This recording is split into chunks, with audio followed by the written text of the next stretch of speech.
Bismillahirrahmanirrahim. Assalamualaikum warahmatullahi wabarakatuh. Dan salam perpaduan buat semua. Memetik kata-kata Ibn Kimas, anda tidak boleh mencipta pengalaman, tetapi anda mesti menghadapinya. Terima kasih saudari pimpinan majlis, kombinasi intelektual kehakiman televisi, penjaga masa yang budiman, serta hadirin pewaris bangsa yang saya muliakan. Berdirinya saya di sini dengan penuh iltizam ingin menyebarkan sedikit dogma berpadukan tinta dan wacana para sarjana melalui maudud pidato saya yang bertajuk Sukan Memartabatkan Negara. Sebelum lancang menuju ke muara, sebelum kita membelah bicara, sebelum isi menyusun hujah, izinkan saya mendefinisikan frasa yang mengenai tajuk pidato saya agar hadirin terbuka minda, agar hakim tidak terpinga-pinga dan saya pentah berkata-kata. Secara literal dan konseptual saya mentakrifkan bahawa sukan terdiri daripada pelbagai aktiviti fizikal dengan pelbagai tujuan. Contohnya pertandingan, keseronokan, kecemerlangan dan sebagainya. Perbezaan tujuan inilah yang membezakan sifat sesuatu sukan itu.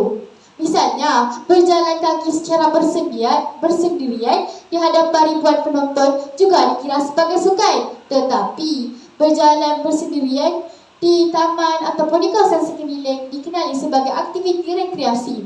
Persoalannya, benarkah sukan dapat memartabatkan negara? Jawapannya, dengarkan indikator yang saya akan utarakan. Pertama, sukan membantu meningkatkan kesihatan individu. Melalui aktiviti sukan, individu akan mengalami peningkatan dalam kecergasan, kekuatan dan kelenturan.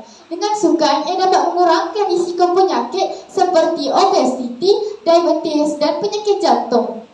Dengan individu yang sihat, negara akan mempunyai tenaga kerja yang lebih produktif dan kurang masa sakit. Sukan akan melahirkan insan yang cergas dan cerdas.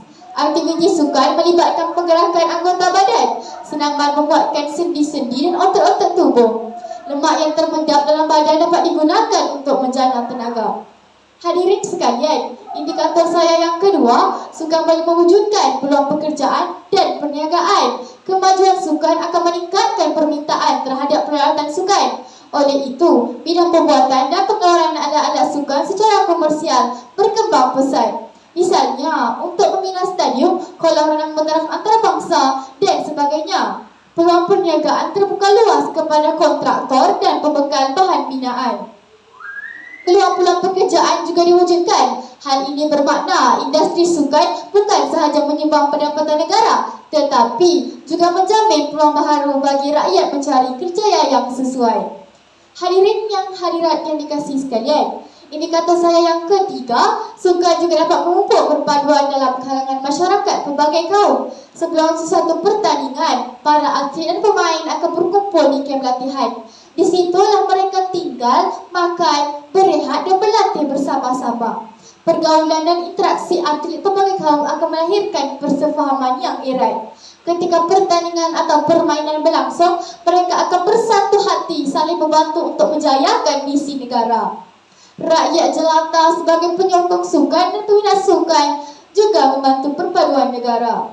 Hadirin dan hadirat sekalian, indikator saya yang keempat dan terakhir, sukan membantu menghasilkan atlet yang cemerlang yang boleh membanggakan negara di peringkat antarabangsa. Ini meningkatkan prestis negara dan meningkatkan kemarahan rakyat terhadap sukan. Sukan juga dapat mengangkat martabat negara ke mercu yang lebih tinggi. Pencapaian cemerlang dalam temasya sukan negara membolehkan nama Malaysia terukir dalam sukan antarabangsa.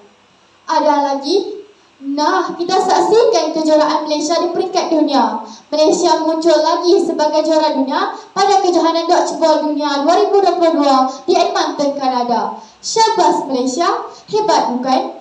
Konklusinya, ternyata sukan mampu memartabatkan negara dan dapat mengharumkan negara di persada dunia.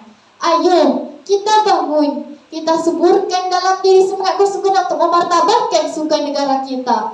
Ia boleh memberi kesan yang positif kepada kesihatan, ekonomi, integrasi dan toleransi dalam sesebuah negara. Sekian wabillahi taufiq wal hidayah. Wassalamualaikum warahmatullahi wabarakatuh.